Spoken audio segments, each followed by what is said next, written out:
2026 New Year Christmas gift to myself, the YouTube partnership. So, first, before I get into what you need to be monetized, let me say right off the back, what has worked for me is what I'm going to talk about here. It doesn't mean that this is what's going to work for you. I am not promising that you will make money in a certain amount of time or something like this. I'm not doing that at all. I'm just telling you guys, I'm going to talk about this video about my YouTube journey and how I was monetized once, demonetized, and now recently monetized again because I don't give up. Okay, a lot of YouTubers will give up after they're demonetized, but not me. I never give up. So I'm going to read you guys now the actual requirements to be monetized. Okay, a monetized YouTuber channel. One more time. A monetized YouTube channel earns money through YouTube Partnership Program, YPP, by meeting specific subscriber and watch time view counts to unlock features like revenue sharing, channel memberships, super thanks, super chat, and shopping with 2 tiers of N3. A lower tier for fan funding, 500 subs, 3 uploads, 3K watch hours, 3 million short views, and a full tier for ads, 1,000 subscribers, 4,000 watch hours, and 10 million short views. So nowadays you need 1,000 subscribers, 4,000 watch hours, and or 10 million short views in order to be a monetized channel, in order to be part of the YouTube partnership program. Key steps involve creating original, high quality content, building an audience to meet requirements, applying to YPP YouTube partnership program, and setting up an AdSense account because that's how you get paid, through the AdSense account. YouTube partnership program tiers. Tier 1, early access fan funding. Requirements. I don't know about this one. I'm not going to read this one, the tier 1, because it's talking about 500 subs, and I don't even know what's that about. I think as of now, this second one applies. Everything I'm reading now, you guys can read in the comment. I mean, in this description, I pasted and copied what I am talking about now. Requirements: 1,000 subscribers, 4,000 valid public watch hours in 12 months, or 10 million valid public short views in 90 days. So this means that 10 million views have to be in 90 days. The 4,000 watch hours have to be within a year. So I had it before that I was almost getting closer, then the year passed, and then I again wasn't there. 1,000 subscribers. So all tier 1 features plus revenue sharing from ads and on long videos, ads on shorts, and YouTube Premium.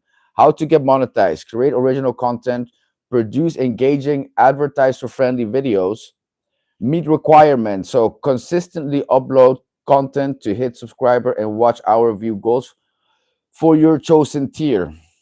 Apply to YouTube partnership program. Once eligible, apply through YouTube Studio. Set up AdSense link and AdSense account to receive payments. Enable future turn on monetization for individual videos in YouTube Studio. Key consideration: quality content. Focus on unique, valuable content to retain viewers and build your audience. Niche and audience. Earnings vary. Higher CPMs, cost per mile, 1,000 views, come from specific niches and audiences in countries with higher ad spendings. Now, in some of my videos, I'm getting about $50 for every 1,000 views or something like that for some of my videos, not all of them. But yeah, the videos that have the most views are not always the videos that will earn you the most money. So that is everything I read now out loud. You guys can see on the description of this video. Below in the description, you guys can read all this in case you need to go back to it.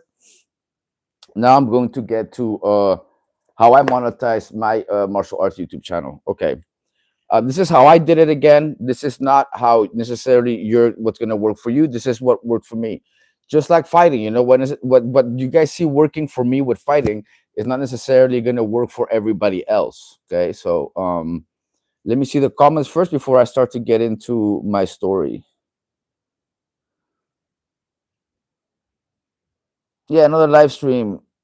Yes. Hey, how you doing? Hi. Spoiling you guys. Yeah. Earth to AJ. Here I am, guys. So, okay. So how I monetize. First of all, I started my YouTube channel in 2020. I think April 2020. And it was because of Corona. I had nothing to do.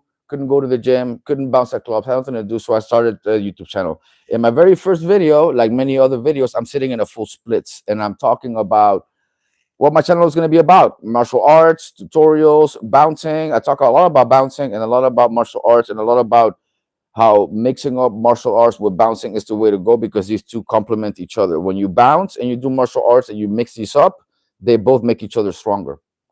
So I talk about this, what my channel is going to be about, and then after that, I started loading up a bunch of tutorials, and I really tried to like build an audience based on my earlier tutorials.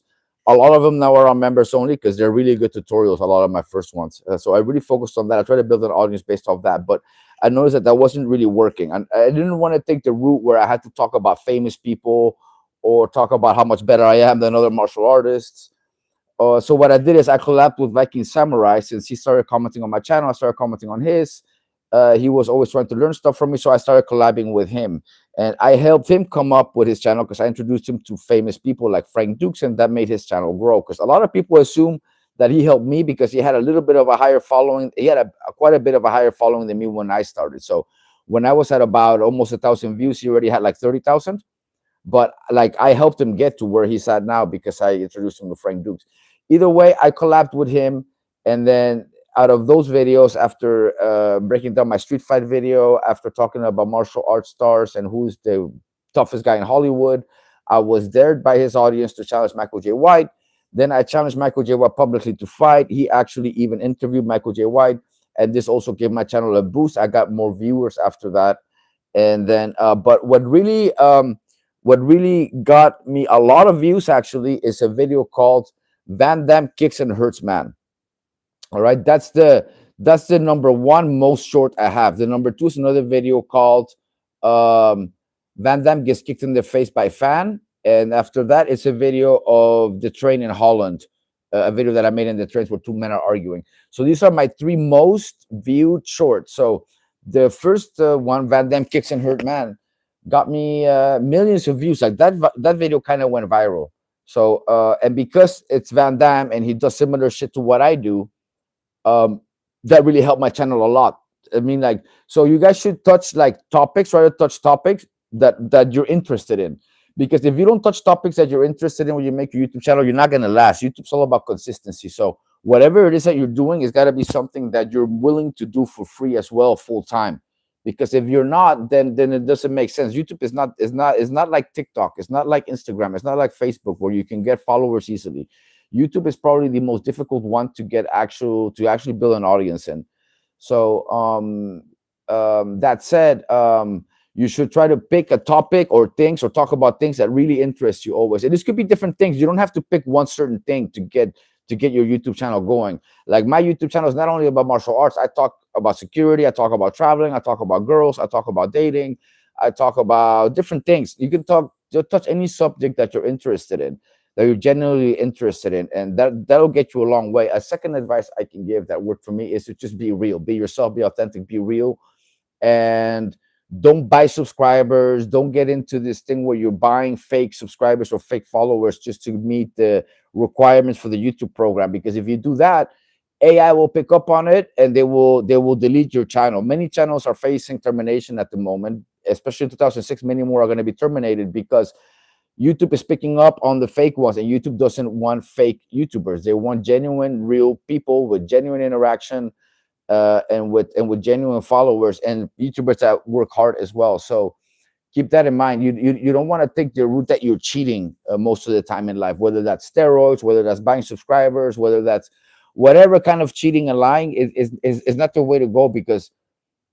when you do these kind of things, in my opinion, cheating to get ahead, stepping on people to get ahead, or whatever else, not it'll come back and bite you in the butt later. And by stepping on people, I mean like doing it in a bad way, negative way. Like what I do is just basically placing myself above people that are better than me. That's not really stepping on people. That's more just honest journalism. Okay, so yeah. That said, that video got me a lot of millions of views, and that so these were my most viewed shorts: Van Damme Kicks and Hurts Man, Van Damme gets kicked in the face by a fan, and a video about the Dutch strains. Then my most viewed long video was one that in one day got over 100,000 views. This was me doing a video about a breakdown about Badr Hari getting knocked out by Arek Vrososek in Glory. I don't know which Glory it was, but in a Glory kickboxing fight. So this video, I break down basically the fight, how Badr Hari gets knocked out with one kick. And that video got me over 120, 130,000 views total. And a video after that got me a lot of views is a video about La Barbie getting arrested by the Mexican Federal Police. So if you guys notice, a video about the trained law enforcement, two videos about Van Damme, one video, the second most viewed video is a cartel video, and the first most viewed video is a video about me breaking down a Badr Hari fight of glory. So I didn't necessarily expect any of these videos to get a lot of views compared to my tutorials, but they did. So my point is, try different things, talk about stuff you're interested in. At the end of the day, La Barbie is a narco trafficker that I've seen in person in Mexico. And you know, I don't like narco traffickers. I'm not glorifying them at all. What I'm saying is that these are just facts. And the Badr Hari fight, I had just seen the fight live. I saw things that other people didn't pick up on, and I explained that the kick wasn't just luck; that the kick was actually actual technique, good technique, and that Arek Vrosek was consistently throwing it before he actually landed it and knocked Badr Hari out cold with one kick.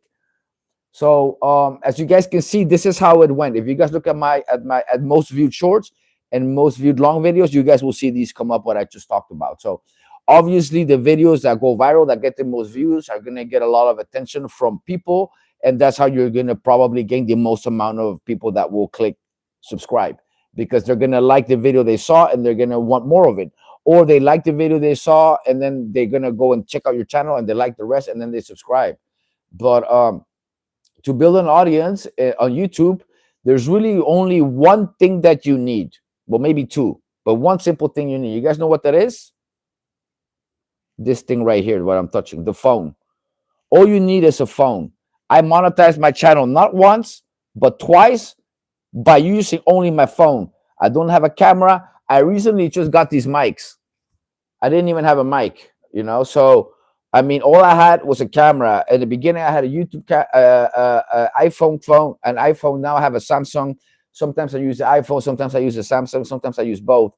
But I don't even have a real camera. I only have a phone, and I got monetized twice by only using a phone. Okay.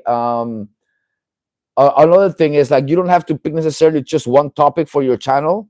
In 2026, YouTube wants like 360 creators. That means that they want creators that make all kinds of different kinds of content. This means short content, long content, vertical lives, horizontal lives, videos with editing, videos with no editing, videos in different languages, videos about different topics, as long as it interests you.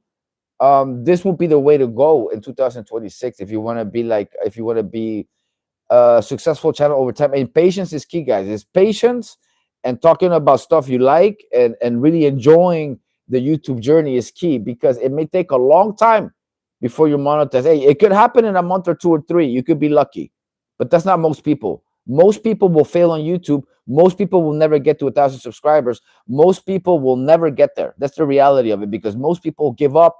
And as I always say, quitting is for losers. I never quit. I never give up. I just keep going, keep going, keep going. If it's something I want, I will keep fighting until I get it. I mean, as long as there's a breath in me, I will keep going. And, you know, and like there's a saying, you never lose until you quit. So as long as you didn't quit, you haven't really lost. Okay, so this applies to fighting. You fight someone one day in sparring and he kicked your ass, but you come back the next day and the next day and the next week and the next month, and you keep facing that person even though he's beating you, and you keep facing him. Guess what? One day you're going to beat them. There was a guy named Jay Chong in JK Taekwondo in Burbank, California. Jay Chong sometimes watches my channel, so he might even end up commenting on this video eventually over time. But Jay Chong whooped my butt when I was 13, 14, 15, 16. He whooped my ass for 3 years straight, almost every weekend, every Friday, I mean, before weekend, sparring day, until the day came that I not only beat him, he was not able to kick me once. He missed every kick. I countered everything he did in front of the entire class. I was 16 at the time, and he was 26. I'll never forget it. He was 10 years older than me. And yeah, and he was Korean. I whooped his ass in the entire dojo.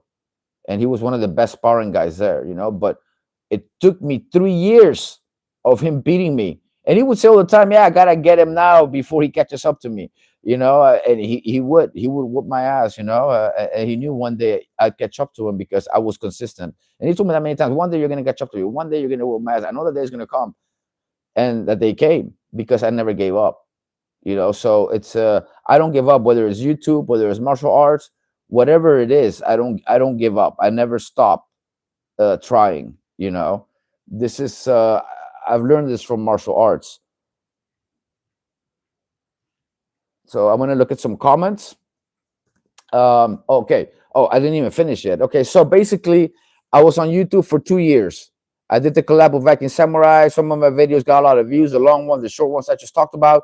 Then I was monetized. I was monetized for about 6 months, and then I lost the partnership because YouTube came with some new rules that you were not allowed to use other people's content or content from movies that were longer or shorter than a specific amount of time. So I was forced to delete a bunch of videos, including a lot of Michael J. White videos that I made because it had too many clips from movies. So then I lost the partnership. And after I lost the partnership, I was like, okay, I don't want to be in Holland anymore. I want to go to Spain. So I got a job in Spain at Evolution. Evolution, I never even talked about this before, but Evolution is an online casino business where they teach you how to be an online dealer. So I did that for like a few months, moved to Spain. I think I was in Spain about 6 months. I tried my best. I ended up getting fired because I told the schedule manager to go f himself because he raised his voice at me, and I told him, I don't care who you are, bro. You want to step outside or you want to go right here? You know, I basically got in the manager's face, challenged him to fight. 2 years, two days later, I was fired. You know, I don't think anyone was shit, guys, and I don't even care that I got fired. The guy deserved it. So then I got fired, and I was forced to come back to Holland, and then I've been working on YouTube now for 2 years, hard. The last year, particularly, really hard, and I finally made the hours again, the 4,000 watch hours, and I already have over 30,000 subscribers. So not long ago, like 6 months ago, I got monetized, and so far I think I've earned about over 600 euros on YouTube since I got monetized. Yeah, so I've been demonetized once and I've been monetized twice, and this is just proof that you shouldn't give up, guys. Don't give up ever. Don't ever give up. So many of you may not have known that I wasn't monetized, but I've been working for free on YouTube for a long time, not giving up. And while I'm doing it, being the underdog, I'm also out kicking and outperforming every other martial arts YouTuber, Hollywood movie star, and fighter when it comes to kicking, stretching, fighting, sparring, speeding kicks in general. So I do this while making it look easy. And I guess I'm one of the only ones on YouTube with the experience that I have in like martial arts and in real fighting, guys. So I'm going to, yeah, it sounds complicated, huh? Well, YouTube isn't easy. Whoever said YouTube is easy didn't know what he was talking about. YouTube is never easy. Even after you get subscribed, if you're lucky enough to get subscribed real quick, it's not. Once you get monetized, the next thing is to stay to stay there, to stay with your subscribers, to keep getting more, to keep being relevant. You know, you have to maintain once you get there. But again, if you're someone that enjoys this as much as I do, I literally don't enjoy nothing more than martial arts. So the YouTube channel is perfect for me, you know, because I'm the person that can work 12, 13, 18 hours in something that I love. No problem. I did that also with bouncing. I'd stand on my feet for like 11, 12 hours or 14 hours or more. You know, go to work at 10, leave at 12, 1. That's like 12, 13, 14, 15 hours working, standing on my feet, you know. So yeah. Um, so anyways, yes. Let me see if there's any comments because I cannot really see them on the screen here for some reason always. So I gotta go to the tablet. Okay, I don't really have many comments. So yeah, that's it. So that's how I monetize my channel basically, by being very consistent. Keep in mind, I have I'll show you guys a few things here in the channel. If you guys see, the channel has exactly like a total amount of views is, you guys will see right there, is 34 million something. like 34,239,000 total views on the channel.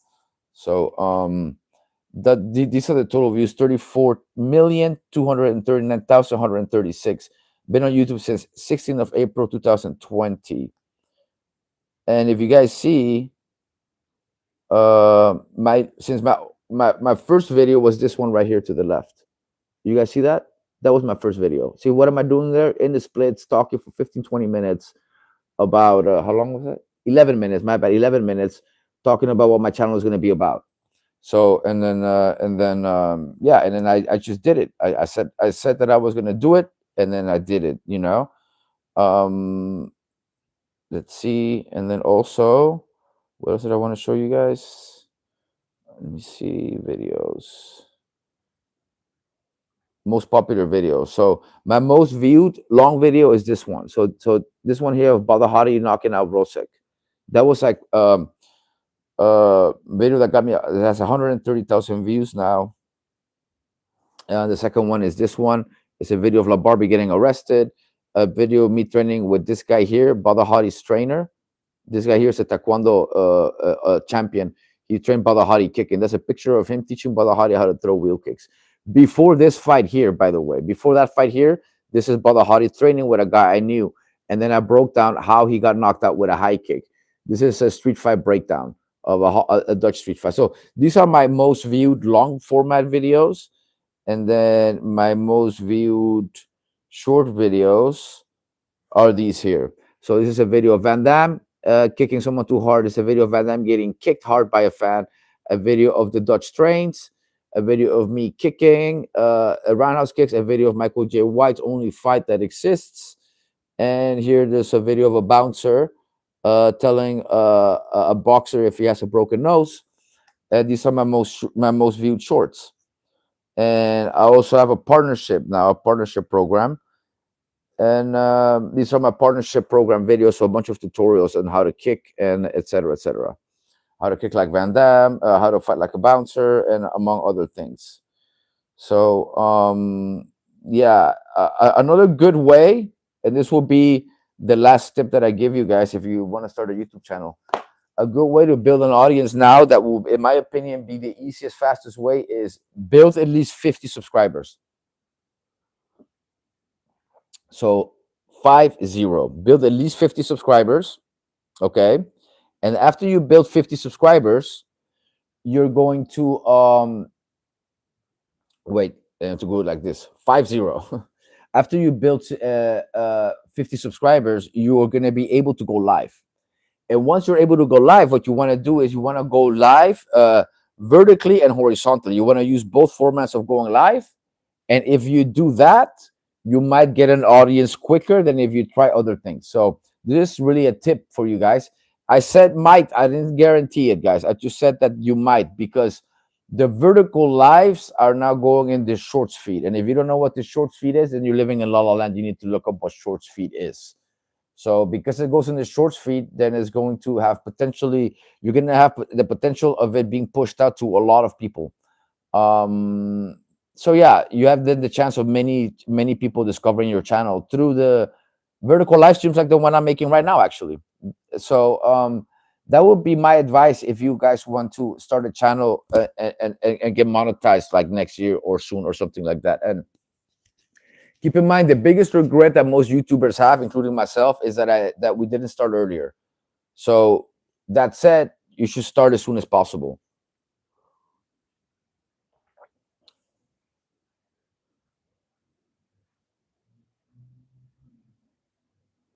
Hi there, it is from Dutch. How you doing? I saw you called me, but I didn't pick up. I figured you'd figure out that I'm live streaming. So I guess I'll see you when you get here.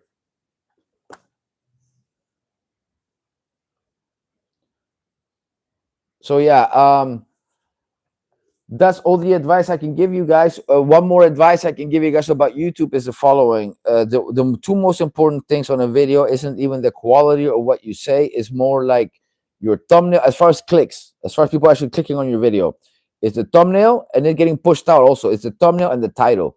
The thumbnail and the title have to be strong. So if you're gonna invest in YouTube ever, like your first investment should be the thumbnails. Either really learn how to make them yourself, get really good ones from AI, or even better yet, hire a thumbnail making expert. This will really make a difference for your channel. If you have a thumbnail making expert and you have like strong titles, you should really like look up channels that teach you how to have strong titles. It's not that hard. There's some channels out there that really give you good tips on how to make your YouTube channel better. In this video, I'm not necessarily saying this will work for you. I'm simply putting out what YouTube requires and what I did and what worked for me. This doesn't mean it will work for you. So just keep that in mind. You have to take this information kind of like Bruce Lee's Jeet Kune Do. Do what works for you, right? So don't expect that what works for me is going to work for you. It's just not necessarily going to be this way.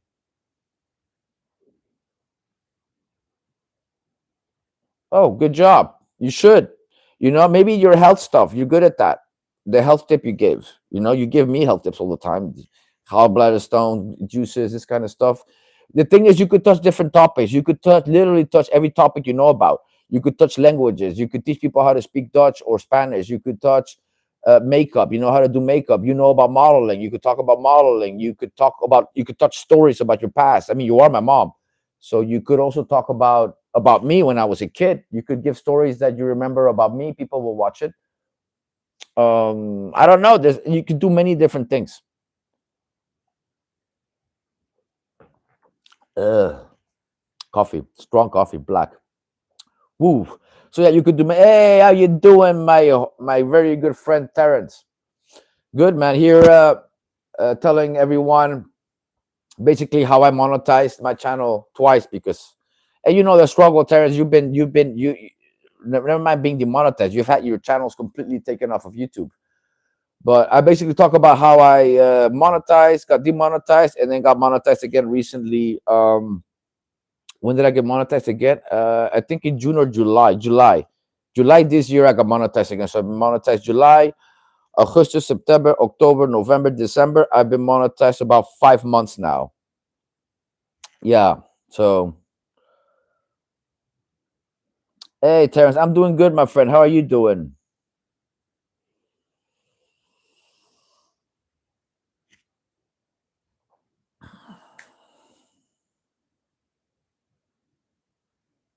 Hello.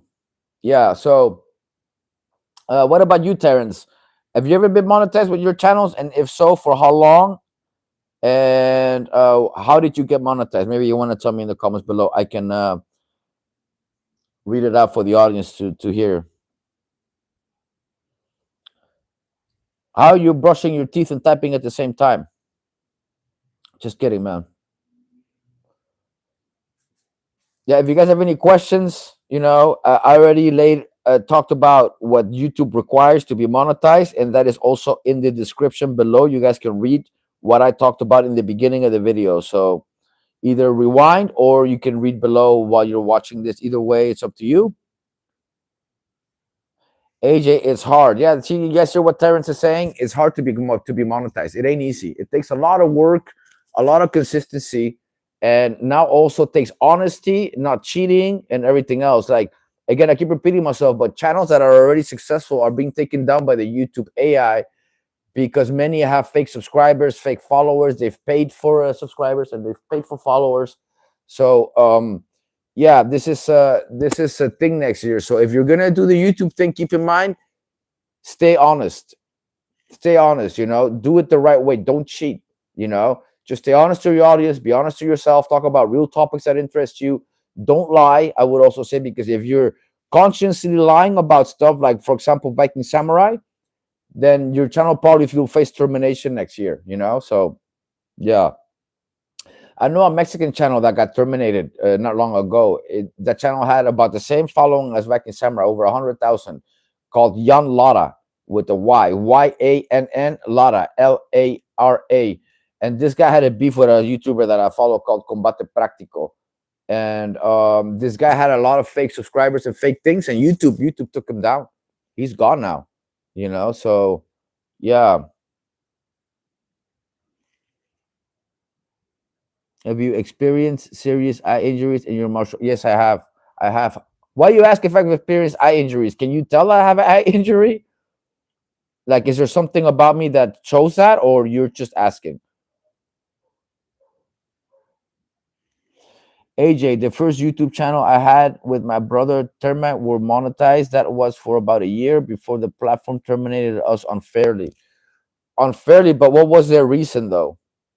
What was their reason? I will get into the eye injuries in a minute, but I was just wondering why you're asking if I have an eye injury from martial arts. I've had many injuries from martial arts, but oh, you had a retinal detachment. Well, I didn't have it that bad, but if you see, my left eye is kind of slower than my right. I don't know if you guys can see that from over there, but my left eye here is like it. Look, I don't know if you guys can see, but it's like a little lazier than the right. If I'm really tired, it really shows. Look, if I open my eyes up slow, you guys will see this one move slower. I took a knee to the eye when I was 9 years old, like a full on knee. Then that kid's knee went right into my eye, and I felt my eye pop inwards. I don't think I had any retinal damage or nothing like that. But ever since that eye injury, I remember that my eye is just not the same anymore. Like it moves a little slower, like it blinks slower than the right. If I move really fast or blink really fast, you can't see it. But when I'm blinking slow, you can. And it gets red quicker. It gets irritated. Like if I go swimming, this one is always redder than that one. It's a little bit. I see less good with it, so it's a little bit more blurry than my right. Other than that, I don't really have any issues with my eye. I mean, I don't even really feel it or notice it unless I'm really tired and looking at myself like right now or in the mirror. Then I see that it blinks quite a little bit slower, but other than that, it's just a little bit of a lazy eye, but you hardly can tell. Like I really have to relax for you to see it. Yeah, yeah, it was rough, and I'll tell you guys how I took that knee. It wasn't even. You guys may think it was Dutch kickboxing, right? But it wasn't. It was in judo. I was trying that Street Fighter move where you grab the guy and you lay on the ground and you put the foot on their chest and you flip them over you. And I grabbed this kid in judo sparring, and it wasn't even a tournament; it was doing sparring. And I tried to bring him over me like that, but I lost the balance on my foot. My foot was on his chest, so I lost balance somehow, and the kid fell on top of me, and his knee landed on my eye while my head was on the ground. So I'm like this, and that kid's knee just went straight into my eye, and I had a black eye for like a week. I mean, I had like a rocky eye. I could barely open my eye.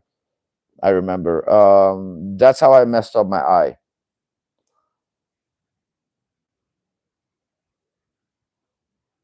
Oh yeah, AJ, unfairly because humans were getting upset at me and they were consistently flagging my videos.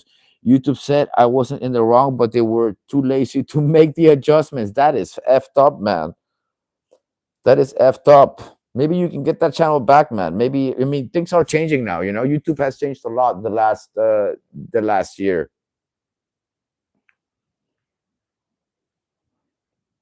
Yeah, quite a lot actually.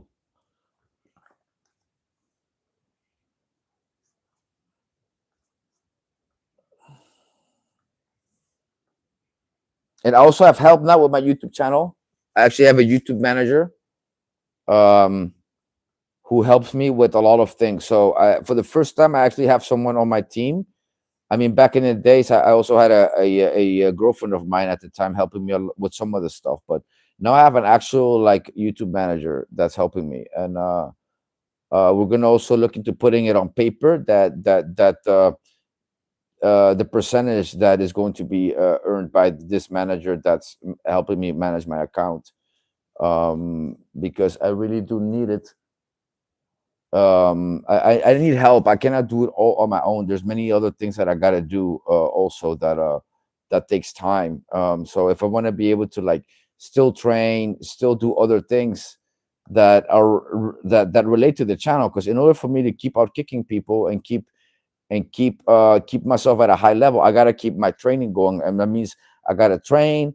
I gotta train harder than the last time, rest better than the last time, train smarter than the last time, and eat better than the last time, because this stuff doesn't get easier with age. You gotta adapt, and adapting means changing the way you do things slightly or significantly, depending on where you are in life, because if you don't adapt, you will break with martial arts, especially if you train really hard. AJ, YouTube apologized to me for giving me 3 strikes for T virus Terrence. I did 6 appeals and got my channel back, but they left me the 3 strikes and someone came and flagged the videos. Damn. Someone came and flagged 10 videos. Damn, dude. So sorry to hear that, Terrence. So much effort for nothing. Yeah, that's messed up, man. That's messed up. You know who keeps flagging my videos nonstop is Viking Samurai. But so far I've only gotten like 1 video taken down. Um, and they took it down because of the content I put in there from La Barbie getting arrested, which also made no sense. But they took it as I don't know how they took it or how exactly he complained about it. But funny enough, Viking Samurai was sure that he would get my channel terminated. He told me many times that he was gonna make sure that my channel was canceled. He tried his best, but it never worked because I'm too honest, guys. I have a real following. I don't buy subscribers. I don't have fake followers. I don't do what you did, Viking Samurai, which is everything about Viking Samurai is fake. Fake muscles, fake green eyes, fake green contacts, fake black belt, fake followers on YouTube. Everything about the man is fake. When he opens his mouth, it's almost a guarantee that he's lying or faking it because he doesn't know any better. It gives him a dopamine rush. He's a pathological, fake, lying fraud. And the funny thing is, he's been trying his best for years to get me off of YouTube. And more than likely, next year, his channel will be terminated by YouTube AI because he is just too fake and too big of a liar. You know, like all those videos he make acting as if he believed Frank Dukes when I have him on tape admitting that he didn't believe anything that Frank Duke said. He was just doing that to fool you guys and to clickbait. This is why I had to stay. I had to stay as far away from Viking Samurai because I've always been thinking about my career, my channel, martial arts in the long run. You know, like I plan ahead of time, and I'm real, and I like exposing the frauds because no one else is doing it. And I thought me and Viking Samurai were like a team, and we were gonna expose the frauds together. And instead, what did he do? He chose to become a fraud himself because I think in Viking Samurai's mind, it's better to be a lying fraud and have some people believe you than it is just to be an interviewer. Keep in mind that Viking Samurai hates being an interviewer. He doesn't like interviewing people. He couldn't wait to make the channel about himself, and he told me this openly in the chats. I have the chats about him saying this stuff. Anyways, if you guys have any questions, just ask because I think I made all the points I wanted to make for this video. So at this point, I'll just be taking questions from you guys or conversation. If you guys have any questions about the how I monetized and everything else, just ask me down below.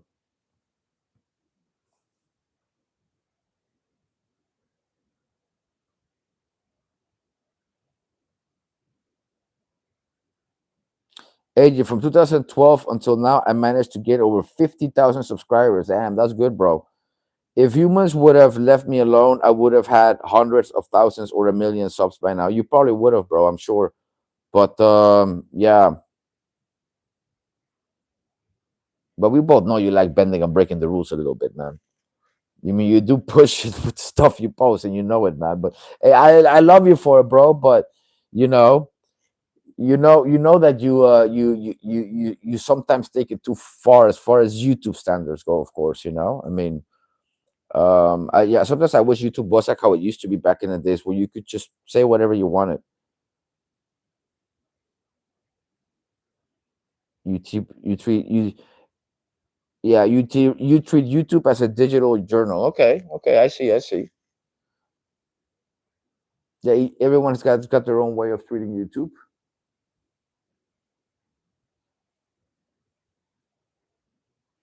Yeah.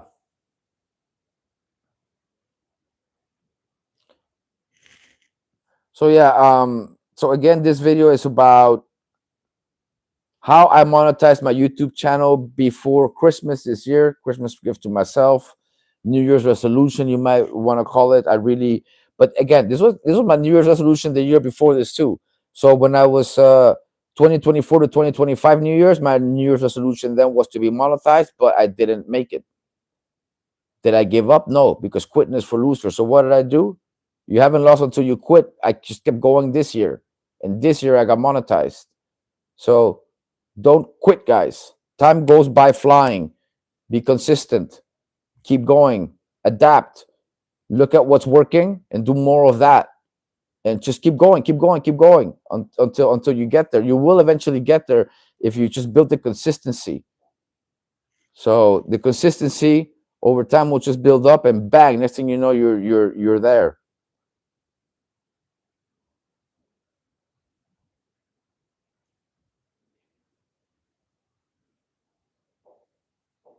Yeah, but this basically right here, this is the future of YouTube. Vertical live streaming. You guys see this? These videos here, including the one I'm making now, is going on the shorts feed of YouTube. This means it gets pushed out in the shorts feed where you have any other short videos. And but you need at least 50 subscribers to do this. So again, I keep repeating myself, but a good strategy would be, if you want to start a YouTube channel, is to build your 50 subscribers just by talking about things that interest you, perhaps shorts help a lot. And then once you get to your 50 subscribers, I would start going live vertically like this, so yeah, that will be one of the best strategies to try 2026. I'm not saying it's going to work. It's not 110% guarantee, but it is definitely one of the smartest ways to go about it next year. Yeah.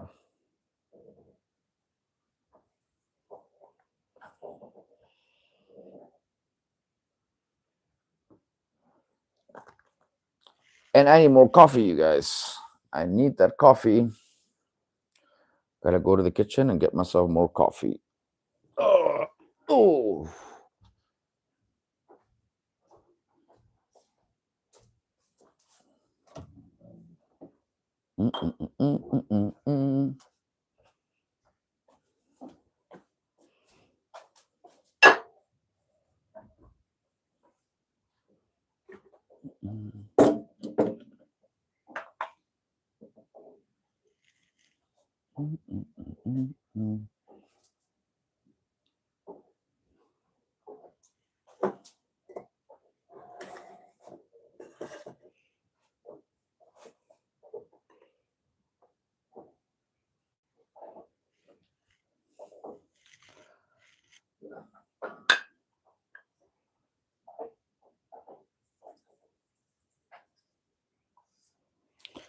Yes, yes, yes.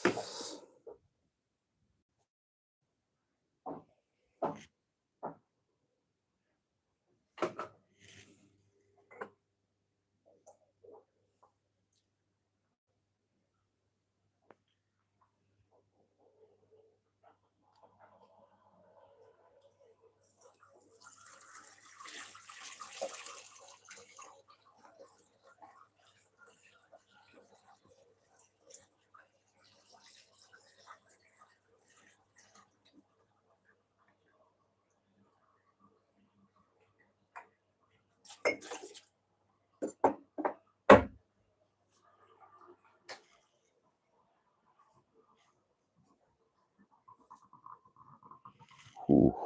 Oh yeah. Coffee, coffee, coffee. All right. Oh, I don't know what time it is over there where you guys are at, but out here in Holland, it is 11:32 in the morning. And for some of you, it's nighttime, but I actually tend to go to bed early. I get up early, everything early. So here we are.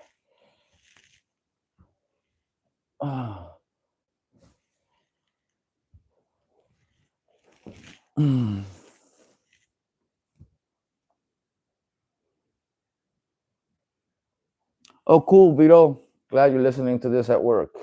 At least you're listening. At least you're here. Thanks for the views and everything. And if you have any questions, man, just ask. If anybody else has any questions, just ask.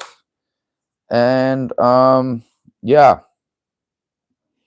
Again, everything that YouTube requires in order to be monetized is in the link in the description below. There, I typed it in there. It's there as a script. But I also talk about this in the beginning of the video. So if you want to just see it and hear it instead of reading it, you can rewind this video to the beginning where I read this out loud.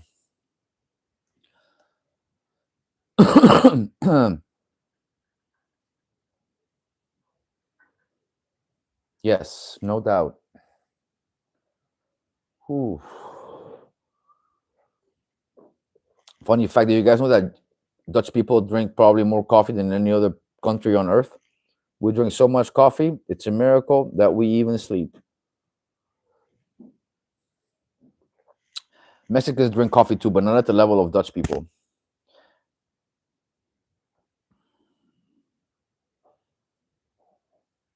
Yeah, anybody got any questions about starting a YouTube channel, or anybody is anybody in the chat planning on starting a YouTube channel? Did anyone get the idea or maybe the curiosity about maybe starting one since you saw this video? I mean, if some of you clicked on this video, it's for a reason. Either you looked it up or it came out suggested. But yeah, it's I don't think it's ever going to be,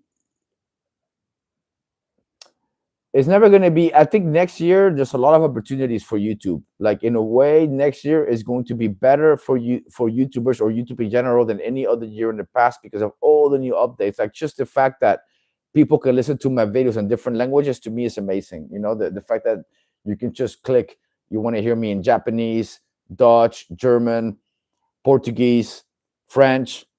It's amazing. And this is just the beginning. A lot more languages are to come soon.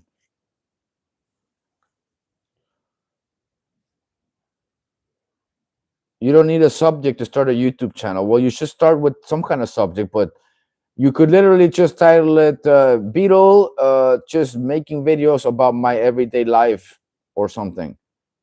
Or you could make it, you know what's a good title? Because it doesn't exist anymore? The Martial Arts Journey. I mean, I wouldn't use it, but that's the title Rocas has. But Rocas recently changed his martial arts YouTube channel to USDC, Ultimate Self Defense Championship. So that's a name that someone could use now. Journey of martial arts journey. You know, you could just honestly talk about your martial arts journey.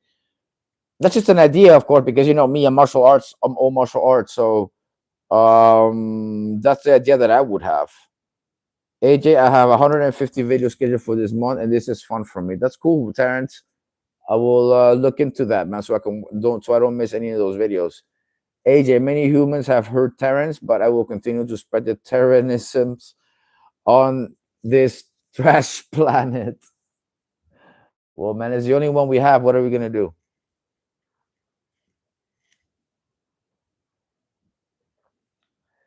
So yeah, if it's the only one you have, there's not much you can do other than accept your reality.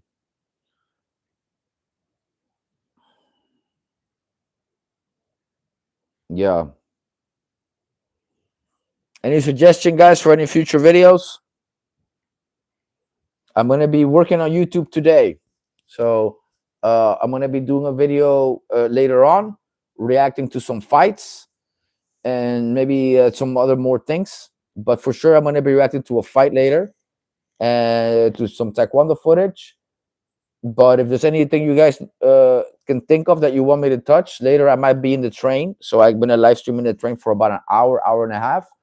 So I can also make a video about a certain topic then. So if you guys have any suggestions for today, I'm gonna really be on YouTube a lot, because tomorrow, day after that, I'm gonna be busy. So I'm really gonna try to do a lot of YouTube stuff today.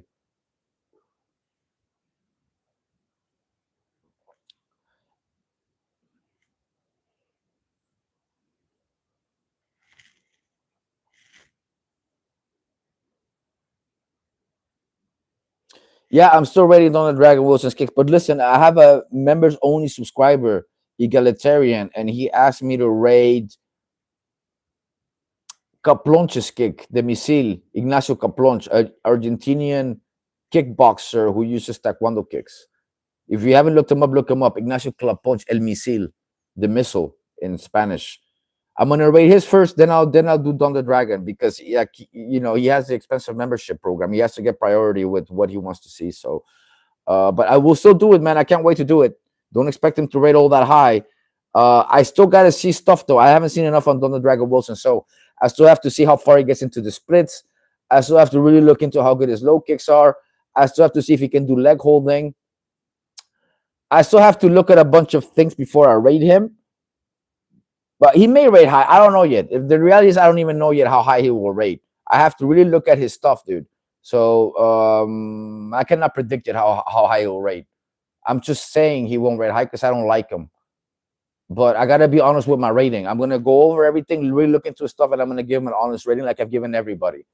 Maybe he rates a little high. Maybe he might rate high. I might have a little bit of cloud judgments. But this is why I need my notebook when I rate people, because I have the 11 things that I rate people on in there. So I gotta go one by one, look at all his stuff, and that's gonna take me a few hours. Hey, Albastino, how you doing, buddy?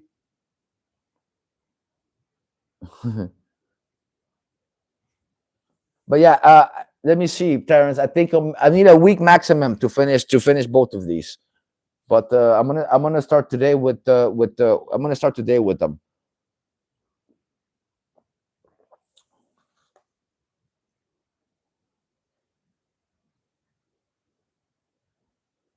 Funny, I hear my own voice outside because my girlfriend's coming in.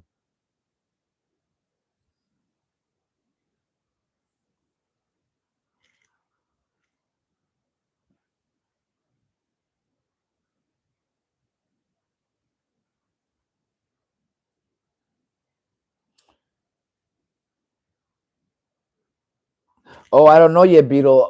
That's a good one. I'm supposed to leave today. If I don't leave today, I leave tomorrow. But if I leave today, I'll try to leave after class. So if I do leave today, I will try to at least do the class before I leave. So I'll take the class, then taking the train afterwards.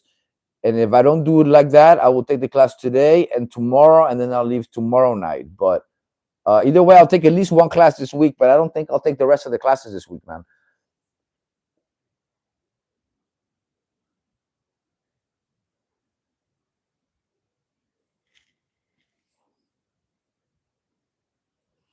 I have an interview later today, and I can now stream both vertically and horizontally since yesterday. True. At the same time, you mean, right, El Bocino? You mean you can live stream at the same time, or what do you mean? Because you should have been able to go vertically live already. Because you have, how many subscribers do you have? Let me look at your channel real quick.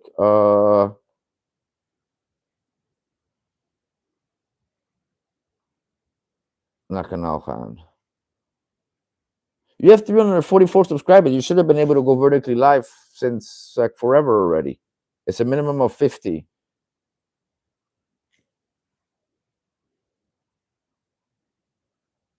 Oh, you mean you can now stream live vertically while in a Zoom meeting? Is that what you mean? Now, is that what you mean, Albacino? Because if that's what you mean, man, we should do one soon, man. We really should do one soon.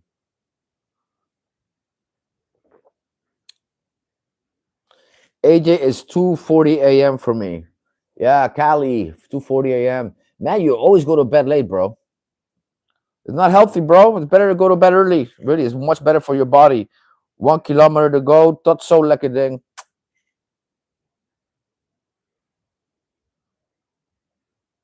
I respect you too, my man Terrence, as you know as well.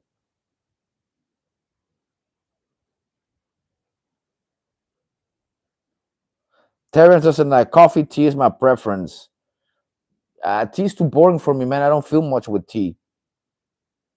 You know, tea for me is like comparing martial arts tournaments to street fights and bar club fights. Like tea is here and coffee is here. Coffee is martial arts. Coffee is street fights and bouncing. Tea is martial arts tournaments. That's the difference of how you feel when you're in there. You know, coffee actually gives you like a little rush, makes your heart go faster. Not the martial arts tournament don't, but it's just the level of a rush you feel with a martial arts tournament cannot begin to compare to the level of the rush and adrenaline you feel when you're getting into a fight at a nightclub. They kind of can't even begin to compare in a way because it's a different rush, guys. It's a different rush. I shouldn't even have to explain why it's a different rush, right? It's a different kind of rush. It's a different thing. It's a different animal.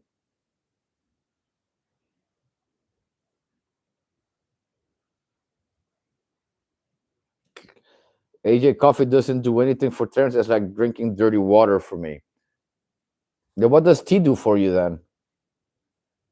I'm just curious.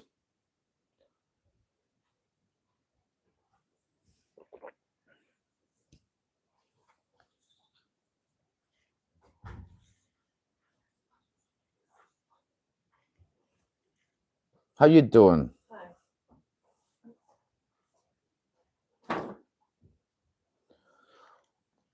I saw your call, but I figured better not to pick up. You will figure it out soon enough that I'm still live streaming.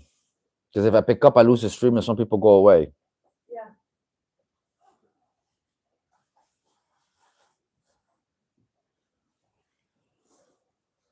How did it go? Good? AJT allows me to taste the vastness of the universe while reaching a deep meditative state. Okay. Gotcha.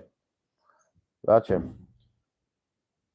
Hey, if it works for you, man, I drink tea and it doesn't do nothing for me. Kind of like you with coffee.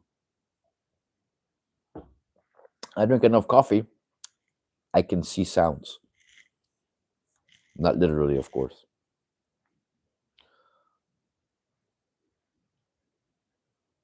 Also, thanks to you, I feel like I have improved a lot in my martial arts life, Beetle. You're welcome, buddy. You're welcome. No problem. That is one of the things that I live for, man. I really enjoy teaching people, all kinds of people. I enjoy it's like when you I guess it's like when you build something, right? When you build something out of clay, or when you build a miniature airplane with parts, right?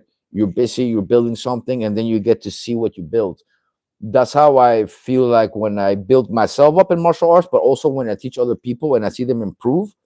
Like I love to see other people improve. Just like Bruce Lee used to love to see other people improve. Like I'm a genuine instructor. I don't pretend to be one. I am one.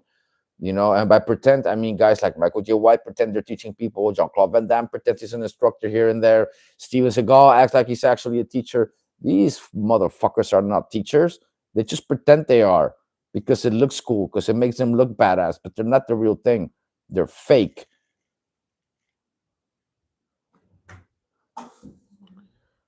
Oh, that's cool, man, that you build miniature plane boats and cars too. I don't. I'm just giving that as an example. I don't do any of that stuff. I'm just giving that as an example of how it feels for me to teach other people martial arts and watching them grow.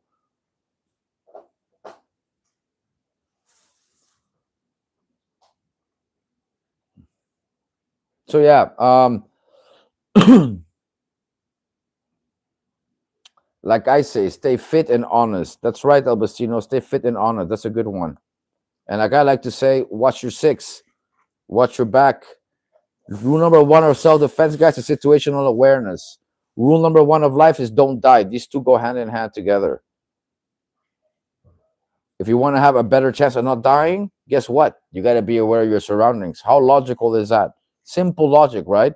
The one thing you guys will notice about my channel and why it's so real is because a lot of the stuff I say is just logical. If you just use your brain a little bit, I'll do most of the thinking for you when it comes to martial arts. If you just do a little bit of thinking and just think logically, you will realize that everything I say has some sort of simple logic to it. Simplicity. I don't, yeah.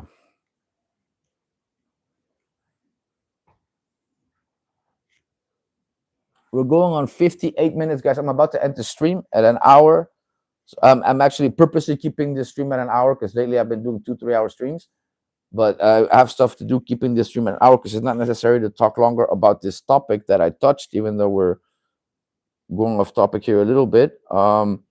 Any more questions you guys have? Let me know in the comments. Any type of question, and then I gotta bounce. AJ, unfortunately, I died at the age of 14, but Terrence is someone else now, something more. Okay, that's funny. AJ, 10 more hours. Yeah, in 10 more hours, I will go live again. I'm kidding. I don't know if I'll go live in 10 more hours, but I'll go live at some point in some X amount of hours.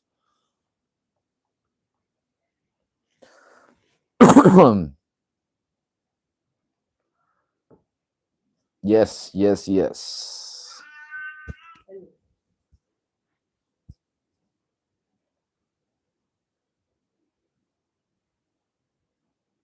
Yeah, yesterday I did wet your cat, by the way. Yeah, I already felt so. Not a lot, just a little bit. Dude, she was right here, just staring at the door. Meow, meow, like loud, bro. I could hear her all the way in the bedroom. I never really heard her all the way in the bedroom. To the point that I could, it sounded to me for a second, I thought she was behind the door, behind, Yeah, yeah. but no, she was all the way out here, here, exactly where the phone is. Just sitting there, dude. I come out and she looks at me, she goes, meow. I'm like, oh, dude, you're just not going to stop, are you? Yeah, I mean, damn. The thing is, the cat is deaf, so it has no idea how loud it is. I always wanted to ask, is there, AJ, I always wanted to ask, is there a special reason you're wearing yellow glasses? Oh, um, because they look cool. Just kidding. No, I'll tell you. Give me a second. Uh, pa, pa, pa, pa, pa, pa, pa. Where are my other yellow glasses? Can you hand them to me? Over there? Right there. Yeah, right there. You just stretch your arm right there. Oh, yeah.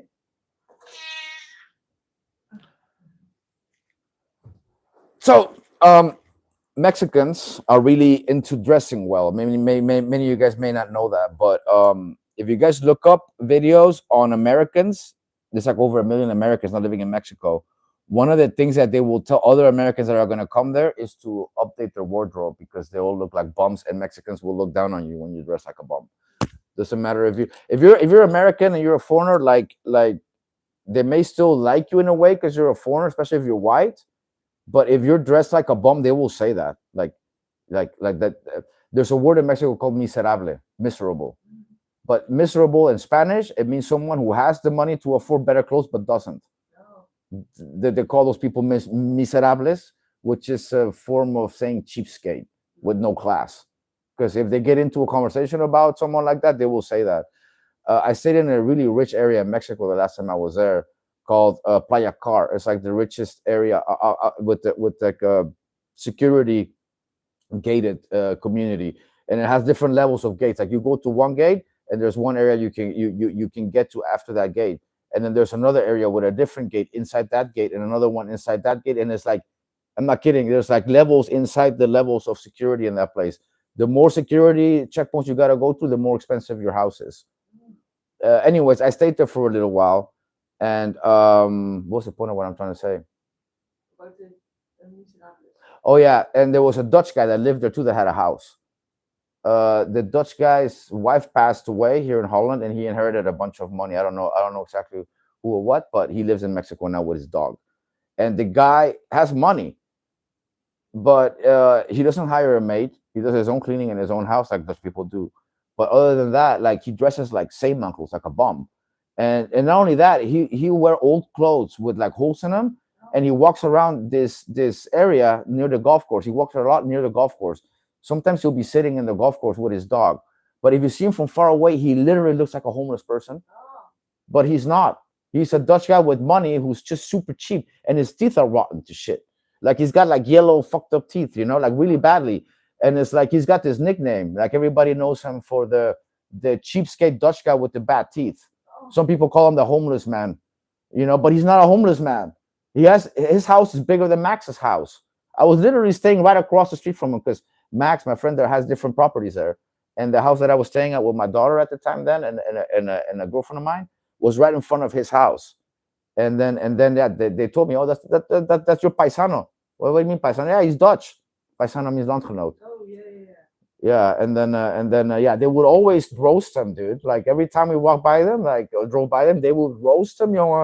He has no idea how badly he gets roasted. They also call him the stinker, el apestoso, because he smells like armpits. Oh, shit. So everything you could think of about his persona, he gets roasted. But anyways, that said, Albacino, to answer your question, I got the yellow glasses because of this yellow jacket to match my yellow jacket. So this one here that I wear on YouTube, which I'll turn the phone the other way, which many will say is a custom made jacket because it has my name on it. See, but what people don't know is that this is actually an Armani jeans jacket, a brand that was discontinued, and because it got discontinued, all these young cats nowadays don't realize that this is a very fashionable, expensive brand. It's not my own jacket. Even stupid Viking samurai will go around telling people that I'm so narcissistic that I got a custom made jacket with my name on it, as if I had this shit made. If I had that made, I would have already been selling this on YouTube. So I got this yellow glasses and these yellow glasses to match with my jacket when I wear it. If the jacket was red, the glasses would have been red. But another thing about these glasses is you see better with them at night, and they're good for shooting. Not that I have a gun nowadays because I live in Holland and guns are illegal here. But back in my days in Mexico, I would wear these two, the yellow glasses. They're also like considered to be shooting glasses or glasses that you see better with at night. Although some people would argue that's just like how do you call it, a placebo effect, that it doesn't really do shit. You just think it does. So who knows, man? But I myself, I like to wear glasses all the time. Like these I used to wear when I bounced. If you can see, they're already damaged. Only you cannot see it when I'm wearing them. But I will wear these as a protection for my eyes because at the clubs, especially outside, people are smoking and shit. And if you're going bumper to bump, you're bumping into people. You sometimes get people's cigarettes in your eye. Like I've seen many people burn their eyelids, burn their actual eyes with people's cigarettes in a stupid way. Like someone's walking, "Ooh," and someone goes like this and turns, and there you go. You got a cigarette in your eye. So I will wear these to protect my eyes and also to protect my eyes from getting hit. I'd rather get hit in the eye with this on than without this on because it does give you some kind of protection. And they're actually cheap glasses. People think these are expensive. I'll give it away. These are cheap too. These are like €6 glasses. These are were like a euro or two. Now this right here, of course, is a €2,000 sweater. This is expensive, but the glasses themselves are cheap. I also had a pair of €700 Dita glasses, expensive glasses, but I lost those at a sound, unfortunately enough. But yeah, that's why I wear yellow glasses to match with my clothing because us Mexicans, we're into fashion. We're really into fashion. Like a lot of Americans, like I said, they go to Mexico and they have to upgrade their wardrobe because they see that Mexicans just outdress them. Because in Mexico, we have a saying: it's better to be overdressed than underdressed. What is it? What is it? Okay, is it the lumpy? Oh, I hang out. Yeah, it hangs, yeah, but it's still there. So yeah, basically, and one more thing, contrary to popular Dutch stupid belief, it's the clothes that make the man. And contrary to popular stupid Dutch belief, how expensive the clothes are does matter when it comes to style, guys. There's a reason that some clothes are more expensive than others. It's because the quality is better, it looks better, it looks classier, it fits better, it'll last longer. This thing of buying cheap stuff, it only ends up being more expensive in the long run most of the time because you will have to buy new things every time because they don't last. Like this sweater right here, I've had it for like 23 years. Does it look like a 23-year-old sweater to you? Why you think it's held up this good? It's because it's a Fendi sweater. It's real quality. It ain't no bullshit. So there's brands and then there's brands. Me myself, I really like luxury brands when I know that the product I'm getting is actually a luxury product. Like this watch here, sapphire crystal, a Tissot watch. A lot of people think it's a Rolex, but it's a $600 watch. But it looks like a $2,000 watch. It's the same, almost the same quality, pretty much the same quality as a real Rolex. Like I can go swimming with it, I can go in the sauna with it, I can do anything with it. I can bang it, I can toss it, it won't break. Someone tried to steal my watch in Spain, and he got kicked in the face. My watch went flying. This is a story I'll touch on some other day, but I actually was recording before this happened, and I recorded after this happened. It's a video I still have to make. I didn't do it yet because I don't want to catch a case in Spain for breaking someone's jaw. But the scratches you guys see here happened when the watch hit the ground. But yeah, style sometimes does go hand in hand with expensive clothing. Not always. You got some clothes that are just bullshit, like Tommy Hilfiger. He's got shit quality for expensive. You're just paying for the name. But there's some brands where you're actually getting quality for your money. So yeah, it just depends on the person. But Mexico is a place where people will look at what you're wearing and they will judge you by the way you look. They will look at you and they will know what's fake, what's real, and they will do an estimate about how much it is worth of clothing that you got on, which they will also do an estimate of your own net worth, even if it's not a real one. But yeah, people will say, it's your personality that matters. That's bullshit. Your personality is not the first thing people see. There's another saying in Mexico that we say is suit up because your personality is not the first thing people see. I like suiting up and wearing suits every day. I don't do it in this town in particular where I live right now, Enschede, because I don't see the point of it. But if I'm in Amsterdam, Mexico City, LA, Paris, Madrid, whatever, I suit up, man. I wear a suit like almost every day, except for Sundays and shit. But I make sure that I look good, well, neatly dressed with stuff that matches and that looks good on your body. And I must say, Dutch people and Germans, man, and Belgians, they're some of the worst dressing people I've ever seen in my life, especially the men. The women make it work. The women make it work with the cheap crap that they buy because there's a lot of nice, cheap crap for women. But for men, there isn't. Men really look like bums here, even if they have money. They're what they will call in Mexico miserables. The Holland is full of them. Yeah, it is. Yeah.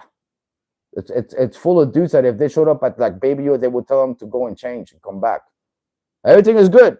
You got a woman, you're white, but you're dressed like a bum. Go get some other clothes, then come back. They will straight up tell you can come back, but wear something else. But yeah, Mexicans are very like this when it comes to like clothes. So that's why yeah, that's why I'm into fashion. Like I really also my mom was a model, so I learned a lot about fashion and what matches and what doesn't since I was like a kid, because she used to have a school, like an academy, where she would teach people how to model and how to do stuff in front of the camera. She even had her own like agency for models, extras, and actors in Acapulco. She was one of the first ones in Acapulco actually to have a modeling agency, because everything else used to be brought from Mexico City back in those days. Anyways, AJ, let me see.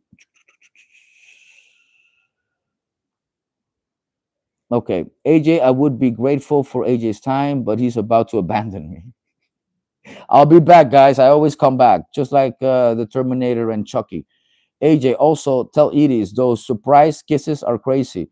I'm cool with her, but she should ask for permission first. Who says it, Terrence? So next time you give a kiss, be sure you say it first, so he doesn't get shocked. Yeah. The yellow glasses remind me of Edgar Davids. Terrence laughing my ass off. AJ, that's why I walk around like the Terminator, so I don't need clothes. AJ, who needs fancy clothes when one can wear his birthday suit? Maybe I gotta stop reading this guy's comments. AJ, there's a Dutch Terrence in the multiverse. You know what the multiverse is? Een andere. Like the multiverse is to believe that there's an unlimited amount of different use in different universes. There's a movie about this called The One with Jet Li, where his character figures out how to go from he's like an agent that can travel from different universes, and it's a belief that he finds out that when you kill yourself in another universe, you absorb that person's speed and power. Oh, So every time you kill one, you get more faster, more stronger, more younger, etc., etc. So he kills himself. so he goes around killing himself in all the universes until he's down to the last one. But it is believed that if you kill the last one, it could disrupt all universes. So Oh, there's like a whole bunch of agents out to get him that want to prevent him from being the one being the only one in the universe that's yeah, like yeah. him. That's yeah. So in the movie, he's faster than everybody. He can do all kinds of Matrix shit because he keeps killing himself. Funny. At some point, he gets caught. It's funny. He gets caught, and they have him in front of a jury, and they're putting up all the victims he killed, which is himself. Yeah, Victim. I don't know how many. Victim 1,000. I don't know 300. Like one by one, they're going by all the me's that he killed. This movie came out right after Matrix. Oh, Right after that style of Matrix came out, a lot of movies started copying. It was one of those movies that were copying the way they shoot, the exaggerated shots, yeah. where they're doing stuff that's not humanly possible. But this was the excuse they used for that movie, is the multiverse, and he's killing himself. Interesting. Yeah, I like that movie. I actually bought it when I was younger. I used to watch it. I used to like it. It's also one of the first movies that Jason Statham played, and Jason Statham is that actor with the bald head, Mhm. the white guy. I don't know if you know who I mean now. I think so. Jason Statham. Jason from Statham. Like the two policemen movie. I'll show you who I mean. The one, and I'll show you him in that movie. I remember, like, that's where I first saw him, is in that movie, and he had like a co-role in a Brad Pitt movie. But I never thought that this guy would become a big movie star, a big action star. I was surprised when he became that big. I don't know where he's in every freaking movie you can think of. But he started as like a co-actor in this movie, and at least that's when I saw him for the first time. And then he started like starring in different films and shit. But I just don't like the guy that much. I mean, I don't dislike him, but I think like there's nothing special about him. It's like very average, average looking, average fighting, average talking, average dressing. He's super average. Maybe that's why he became big. Because maybe a lot of average motherfuckers can relate to him. There's a lot of bald motherfuckers in the world. So yeah, I don't know if you know that about men, but men tend to like action movies where they can sort of relate to the hero. Yeah, yeah. So They can identify. yeah, I think that's why Tony Soprano became so big in his time too, because he was the first mobster that came out that was bald, fat, and ugly. Every mobster before that is like Al Pacino, Robert De Niro. They all had some kind of sexiness to them. He was the first one that kind of didn't, but did in his own way anyways because of the character he plays, of course. But I mean, not obviously sexy. He's fat, has a bald head, not attractive. But most mobsters look like this. This is what also makes it realistic because a lot of mafia people they're not disciplined when it comes to their eating and their training. They tend to have an excess life of excess food, excess alcohol, excess drugs, like whatever, you know. But let me see. Basically, can you see? Let me put it in a way that everybody can see. Basically, what happened is I lost my battery. My battery went low, so I basically just showed her right now. Jason Statham, like a scene from Jason Statham in the movie The One, and that was it basically. That's all I did a minute ago. And yeah, I'm surprised that when you lose your battery, you can actually just turn your phone back on and you're still streaming. Apparently, I was still streaming without any image, which is I didn't even know you could do that. Nee. No.